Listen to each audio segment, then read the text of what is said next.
شادی کے بعد میرے ہاں 4 بیٹیاں پیدا ہوئی۔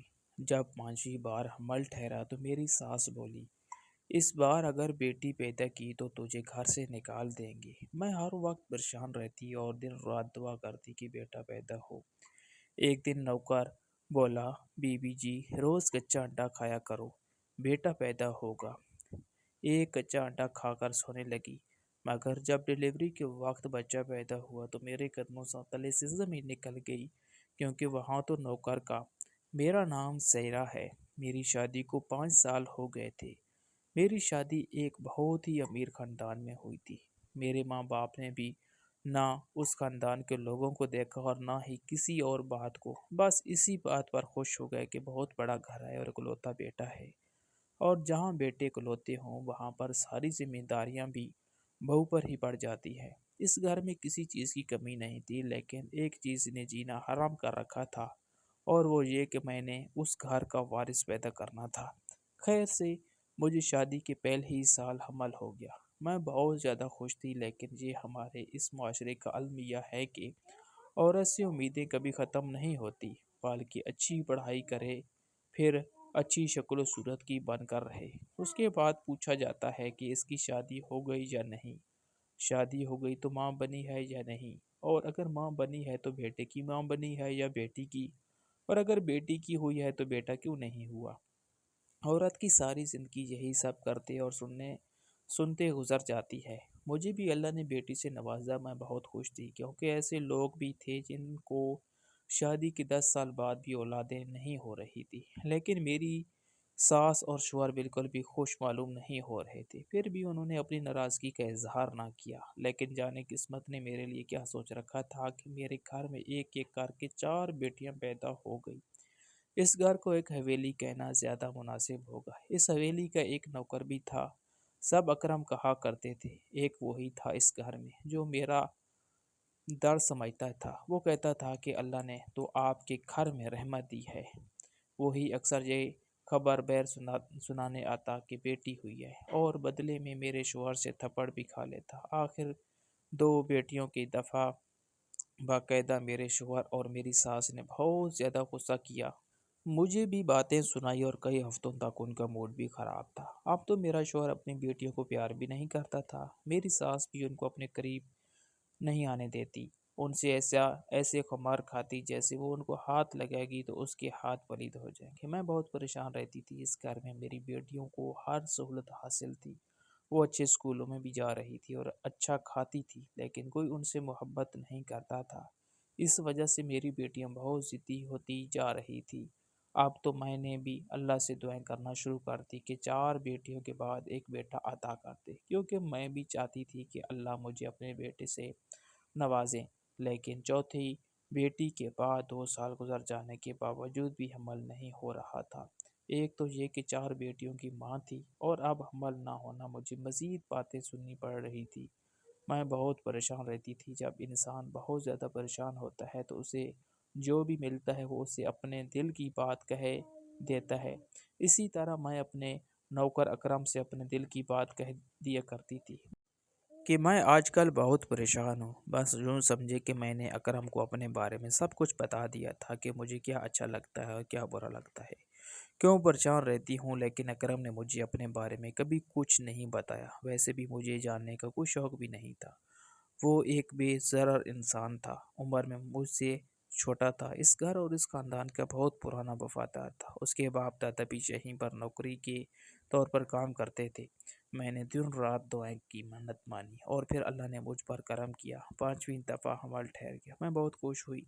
میں اسی بات پر خوش تھی کہ اللہ نے مجھے امید سے کر دیا، نہیں تو اگر ایسا نہیں ہوتا تو بہت برا ہو جاتا۔ میں جب بھی امید سے ہوتی تھی تو میرے حمل کے 9 ماہ میں میرا شوہر اور میری ساس مجھے ساتھ قدرے آرام سے پیش آتے تھے، اور ان کو امید ہوتی تھی کہ سب خیر ہوگی اور اللہ ہم کو بیٹی سے نواز دے گا۔ وہ اس بیٹی کے چال میں ایسے پھنستے تھے کہ وہ ڈاکٹر سے پتہ بھی نہ کرواتے تھے کہ ان کے ہاں بیٹا آنے والا ہے یا بیٹی۔ وہ کہتے تھے کہ عین وقت پر ہی پتہ چلے گا، شاید اس کے پیچھے بھی کوئی ڈر تھا۔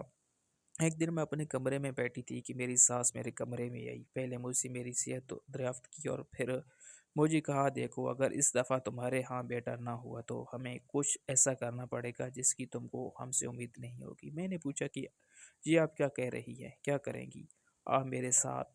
ساس نے کہا کہ ہم تمہیں اس گھر سے نکال دیں گے۔ میں بہت زیادہ پریشان ہو گئی اور میری آنکھوں سے آنسو جاری ہو گئے۔ میں نے کہا کہ اس گھر کے علاوہ میرا ہے کون؟ ماں باپ تو میرا اس دنیا میں نہیں رہے، بہن بھائی بھی کوئی نہیں ہے۔ اگر آپ مجھے گھر سے نکال دیں گی تو میں اپنی بیٹیوں کو لے کر کہاں جاؤں گی؟ میری ساس نے کہا کہ یہ ہمارا مسئلہ نہیں ہے، اسی لیے دعا کرو کہ تمہارا ہاں بیٹا پیدا ہو۔ اگر تمہارے ہاں بیٹا پیدا ہوا تو تم اس حویلی میں ملکہ بن کر راج کرو گی۔ میں تمہیں بہت زیادہ خوش رکھوں گی۔ تمہاری بیٹیاں اور تم جو چاہو گی تمہارے سامنے حاضر کر دیا جائے گا۔ لیکن اگر تمہارے ہاں بیٹا پیدا نہ ہوا تو پھر سمجھو کہ تمہیں آسمان سے اٹھا کر زمین پر پھینک دیا جائے گا۔ میں اپنے بیٹے کی دوسری شادی کروا دوں گی۔ میں بالکل حق پر ہوں۔ میں نے تمہیں 5 موقع دیے، اگر 5 موقعوں کے بعد بھی تم یہی ایک اولاد نرینہ نہ دے سکی تو اس میں تمہاری ہی غلطی ہے۔ ہم لوگ تو حق پہ ہیں۔ میری ساس کی زبان پر جو آیا انہوں نے مجھے سنا ڈالا، یہاں تک کہ یہ بھی کہہ دیا کہ اگر بیٹا پیدا نہ ہوا تو اسی دن اپنی 5ویں بیٹی کو ساتھ لے کر ادھر سے جانا ہوگا۔ میں حیران ہو رہ گئی، وہ اس قدر ظالم کیسے ہو سکتی ہے؟ اچھی تو یہ میرے ساتھ کبھی نہ تھی، لیکن اتنا ظلم یہ لوگ میرے ساتھ کیسے کر سکتے تھے؟ اکرم کو کچھ دیر پہلے میں نے جوس بنانے کا کہا تھا، وہی دینے شاید کمرے میں آ رہا تھا۔ جب اس نے میرے ساس کی باتیں سن لی اور مجھے روتے ہوئے بھی دیکھ لیا، جب وہ کمرے میں آیا تو میرے آنسو اس قدر شدت سے بہہ رہے تھے کہ میں ان کو روک نہ سکی۔ اکرم نے جوس ایک طرف رکھا اور ہاتھ باندھے کھڑا ہو گیا۔ اس نے سر جھکا لیا۔ میں نے اپنے آنسو صاف کیے۔ اس نے کہا بی بی میں نے سب سن لیا ہے، یہ بڑے ہی ظالم لوگ ہیں، ان کے باپ دادا بھی ایسے ہی تھے اور ان کے خاندان کو کوئی بد دعا ہے کہ کئی سالوں تک ان کے خاندان میں بیٹا پیدا نہیں ہوتے۔ بڑے صاحب بھی تو بڑی بی بی کی شادی کے 10 سال بعد پیدا ہوئے تھے۔ میں حیران ہوئی کہ میری ساس 10 سال تک اولاد نہ پیدا کر سکی، ان کو کیا محسوس ہوا ہوگا؟ وہی جو آپ مجھے محسوس ہو رہا تھا۔ پھر کیا وہ میرا درد نہیں سمجھ سکتی تھی؟ اور میں نے اس گھر کی اولاد دی تھی، ایسا تو نہیں تھا کہ میں بالکل ہی بانج تھی۔ بیبی میں آپ کو ایک ترکیب بتاتا ہوں، یہ بڑا پرانا نسخہ ہے ہمارے بڑوں کا اور پیروں کا، سب پر اس کا بھروسہ ہے۔ زیادہ کچھ نہیں کرنا، صرف رات کو سوتے ہوئے ایک کچا انڈا آپ نے کھا لینا ہے۔ میں شرط لگا کر کہتا ہوں کہ آپ کے ہاں بیٹا ہی پیدا ہوگا۔ میں نے اکرم کو کہا کہ تم یہ کیسی باتیں کر رہے ہو، اس طرح بیٹا کیسے پیدا ہو سکتا ہے؟ کہ اکرم نے کہا کہ بی بی جہاں اتنا کچھ کر لیا وہاں یہ بھی کر کے دیکھ لیں، اگر بیٹا پیدا نہ ہوا تو میرا نام بدل دیجیے گا۔ امیر لوگوں میں ایک بڑی خامی ہوتی ہے کہ جب وہ بہت زیادہ پریشان ہوتے ہیں تو اپنے ان پڑھ اور ناسمجھ نوکروں کے مشورے بھی آ جاتے ہیں، یہ بھی نہیں سوچتے کہ بلا وہ جو مشورہ دے رہے ہیں اس کے پیچھے کوئی منطق بھی ہے یا نہیں۔ میں نے بھی اکرم کی بات مان لی اور اسے کہا کہ روز رات کو کچھ انڈا پی کر سویا کروں گی، اگر میں کسی دن بھول جاؤں تو تم میرے لیے انڈا لے کر آ جایا کرنا۔ اکرم نے کہا کہ میں یہ کافی اپنی ذمہ داری سمجھ کروں گا اور مجھے یقین ہے کہ اس دفعہ آپ کو بیٹے سے نوازا جائے گا، پھر آپ اس حویلی پر راج کریں گی اور مجھے بھی آپ کی خدمت کر کے بہت خوشی ہوگی۔ بہت سالوں بعد اس حویلی کو کوئی اچھی ملکن ملے گی، جیسا اکرم نے کہا تھا۔ میں نے روز رات کو ایک کچا انڈا پینا شروع کر دیا۔ پہل تو مجھے بہت عجیب لگا، لیکن مجھے کوئی پرواہ نہیں تھی کہ اس کا ذائقہ کیسا تھا۔ یہ کرنا عجیب کام تھا، پر مجھے کسی بھی طرح بیٹے کی ماں بننا تھا، یہی میرا مقصد حیات بن گیا تھا۔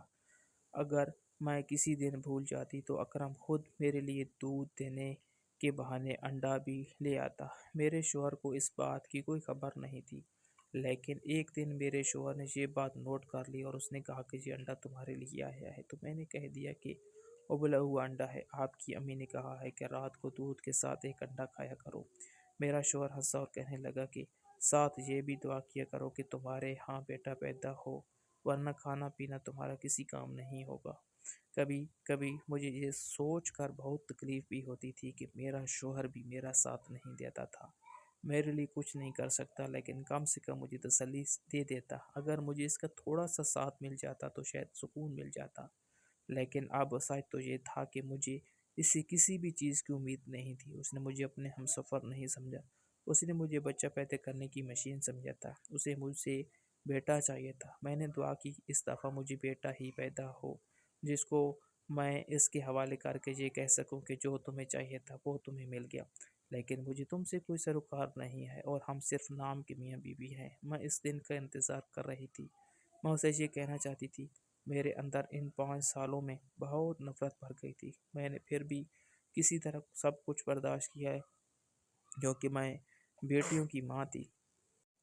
سچ کہتے ہیں کہ عورت کی عزت مرد سے ہی ہوتی ہے، اگر وہ بیٹے کی ماں بنے تو اس کو زیادہ عزت ملتی ہے۔ ایک دن میں نے اس حویلی میں کچھ بہت عجیب ہوتے ہوئے سنا کہ میرا شوہر غصے سے چلا رہا تھا کہ اکرم کہاں ہے۔ پتہ چلا کہ وہ گھر نہیں تھا، جانے وہ کہاں غائب ہو گیا ہے۔ آج تک کہیں نہیں گیا تھا۔ آج میرے گاؤں سے بہت ضروری دوست آ رہے ہیں، مجھے اتنے سارے کام ہیں اور یہ کہاں بھاگ گیا۔ میں بھی سوچنے لگی کہ آخر اکرم گیا کہاں ہے، لیکن وہ رات سے پہلے واپس آ گیا۔ اس کو میرے شوہر نے بہت ڈانٹا پر اس نے سارے کام وقت پر کر ڈالے۔ جب وہ رات کو واپس آیا تو میں نے اس سے پوچھا کہ تم کہاں گئے تھے؟ کہنے لگا کہ بس میں کسی سے ملنے چلا گیا تھا، لیکن مجھے صاف محسوس ہوا کہ وہ جھوٹ بول رہا تھا۔ جیسا اکرم نے کہا تھا، میں روز رات کو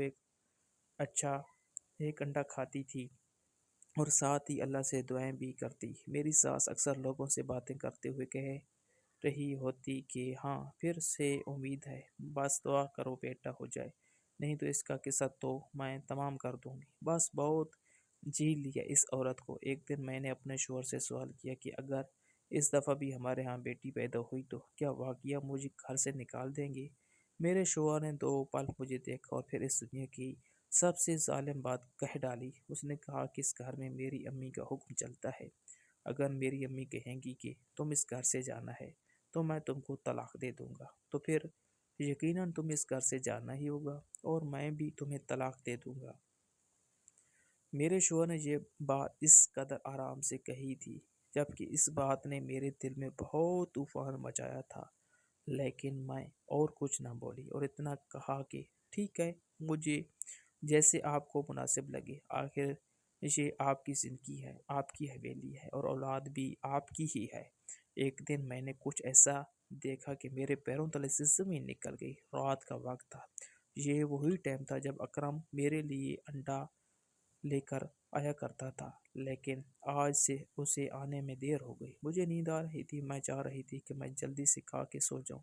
میرے آخری دن چل رہے تھے، مجھے صبح سے ہی طبیعت بھی کچھ عجیب محسوس ہو رہی تھی، مجھے بہت زیادہ نیند آ رہی تھی۔ میں بار بار گھڑی کی طرف دیکھتی، لیکن وقت ہے کہ گزر ہی نہیں رہا اور اکرم بھی نہیں آ رہا تھا۔ پھر سوچا کہ خود ہی چلی جاؤں، دیکھتی ہوں کہ وہ کیا کر رہا ہے، اور اگر کہیں نہیں ہے تو خود ہی کچن میں کھڑے ہو کر اپنا کام کر کے واپس آ جاؤں۔ جب میں جانے لگی تو میرے شوہر نے مجھ سے پوچھا کہ اس وقت کہاں جا رہی ہو، تو میں نے کہا کہ میں ذرا ٹہلنے جا رہی ہوں، میری ٹانگوں میں بہت ہی کھینچا ہوا ہے، تھوڑا چلوں گی تو آرام ملے گا۔ اس نے کہا کہ ٹھیک ہے جاؤ۔ وہ خود کوئی کتاب پڑھنے میں مصروف بیٹھا تھا۔ جب میں کچن کی طرف آئی تو کچن کی کھڑکی سے میں نے ایک منظر دیکھا، جس منظر کو دیکھ کر میرے قدموں تلے سے زمین نکل گئی۔ میں حیران رہ ہی سامنے ایک ٹرے رکھی تھی جس میں دودھ کا گلاس رکھا تھا اور اکرم کے ہاتھ میں انڈا تھا، جس انڈے پر وہ کچھ پڑھ کے پھونک رہا تھا۔ پھر اس انڈے کو اس نے ٹرے میں رکھا اور اسے اٹھا کر بہرانے لگا کہ اس کا منہ سے سامنا ہو گیا۔ کیا؟ مجھے دیکھ کر وہ ایسے چونکا جیسے کوئی چور پولیس کو دیکھ کر ڈر جاتا ہے۔ کہنے لگا بی بی جی، میں آپ کے کمرے میں ہی آ رہا تھا، یہ لے اس کو کھا لے۔ میں نے اس سے یہ نہیں کہا کہ میں اسے نہیں دیکھ لیا ہے، پر میں نے کوئی لحاظ رکھا۔ میں نے کہا کہ تم جو کر رہے تھے میں نے دیکھ لیا ہے۔ کیا کر رہے تھے تم؟ کیا تم مجھ پر کوئی جادو کر رہے ہو، یا تمہیں یہ کرنے کے لیے کسی نے کہا ہے؟ کہیں تمہیں یہ کرنے کے لیے میری ساس نے تو نہیں کہا کہ وہ جان بوجھ کر مجھ پر کچھ ایسا عمل کرواتی ہے جس سے بیٹی پیدا ہوتی ہے تاکہ مجھے اس گھر سے نکال کے اپنے بیٹے کی دوسری شادی اپنی بھانجی سے کروا سکے؟ تم تو خاندان کے پرانے نوکر ہو، تم ضرور ان لوگوں کے ساتھ ملے ہوئے ہو۔ اس ویلی میں تو جانے کتنی آتی اور کتنی جاتی ہوگی۔ میں بھی اس گھر کی ایک عورت ہوں، جو آج ہے کل نہیں، جو جینا یا مرے اسے کسی کو فرق نہیں پڑتا۔ جب میرے اپنے شوہر کو مجھ سے کوئی فرق نہیں پڑتا تو پھر ایک نوکر میرے لیے اتنا پر خلوص کیسے ہو سکتا ہے؟ میں پاگل تھی، تمہاری باتوں میں آ گئی۔ میرے منہ میں جو آ رہا تھا میں بولتی جا رہی تھی۔ وہ بار بار نام میں سر ہلا رہا تھا۔ ایسا کچھ نہیں ہے، میں غدار نہیں ہوں۔ ہاتھ جوڑ کر بندی کر رہا تھا لیکن مجھے کوئی فرق نہیں پڑ رہا تھا۔ میں نے ٹرے کو ہاتھ مارا اور ڈر گیا شور سے۔ میرا شوہر بھی سیڑھیوں تک آ گیا۔ میں اپنے شوہر کو کہنے لگی تھی کہ اس شخص کو اس گھر سے نکال دو کہ اچانک میرے پیٹ میں بہت شدید درد ہوا اور میں لڑکھڑا کر گر گئی۔ میرا شوہر میری طرف بڑھا اور دائی کو بلایا گیا۔ میری ابھی تک کی ساری ڈلیوری گھر میں ہوئی تھی لیکن اس دفعہ میری حالت بہت خراب تھی۔ انہوں نے کہا کہ یہ میرے پاس کا کیس نہیں ہے، اس کی طبیعت بہت خراب ہے، یہ مر جائے گی، اس کو ہسپتال ہی لے جاتے ہیں۔ میرا شوہر اس سب کے خلاف تھا لیکن میری جان پر بنی میرے شوہر نے اجازت دے دی۔ مجھے ہسپتال لے جایا گیا۔ جب ڈلیوری کا وقت آیا اور میں نے دیکھا، میں نے اپنی اولاد کو دیکھا تو میرے قدموں تلے سے زمین نکل گئی کیونکہ وہ بھی ایک بیٹی تھی۔ میں بری طرح پھوٹ پھوٹ کر رونے لگی۔ ڈاکٹر بھی حیران رہ گئی جب اچانک وہاں ایک عورت آئی اور اس نے میری بیٹی کو اٹھا کر وہاں پر ایک بیٹا رکھ دیا۔ میں حیران رہ گئی کیونکہ میں نے اس عورت کو پہلے کبھی نہیں دیکھا تھا۔ اس عورت نے کہا کہ میں اکرم کی بیوی ہوں اور جب آپ کو اللہ نے امید دی تھی انہی دنوں میں مجھے بھی امید ملی۔ میرے 4 بچے ہیں، سارے کے سارے ہی بیٹے ہیں۔ مجھے اللہ سے اس دفعہ بیٹی کی امید تھی لیکن اللہ تعالیٰ نے مجھے پھر سے بیٹے سے نواز دیا۔ لیکن مجھے اکرم نے ساری بات بتائی اور اس نے کہا کہ ہمیں یہ بیٹا بڑی بی بی جی کو دینا ہوگا۔ اس نے سب کچھ پلان کیا تھا، وہ سب کچھ جانتا ہے۔ میں پہلے سے تیاری کر کے آئی ہوں۔ یہ بچہ 2 دن پہلے ہی پیدا ہوا ہے، اس لیے بالکل بھی پتہ نہیں چلے گا کہ یہ آپ کا بچہ ہے یا میرا۔ اس نے اپنے بیٹے کو میری گود میں ڈال دیا۔ میں نے روتے ہوئے بمشکل ہاتھ جوڑے تو اس نے میرا ہاتھ پکڑ کر نیچے کر دیا۔ اس نے کہا کہ آپ ہاتھ نہیں جوڑیں۔ میں تو تشکر سے رو رہی ہوں لیکن جب اس نے میری بیٹی کو اٹھایا تو میرا دل بیٹھ سا گیا۔ میں نے اس سے کہا کہ تم میں مجھے اپنا بیٹا دینے کی ہمت ہے لیکن میری بیٹی کو مجھ سے دور لے جاؤ گی، میں یہ برداشت کیسے کروں گی؟ اس نے کہا کہ آپ فکر نہ کریں، میں اس کو اپنی اولاد کی طرح پالوں گی۔ وہ میری بیٹی کو اٹھا کر اس دروازے سے نکل گئی جہاں سے آئی تھی۔ میں نے ڈاکٹر سے بھی بات کر لی، ڈاکٹر کو سمجھا دیا۔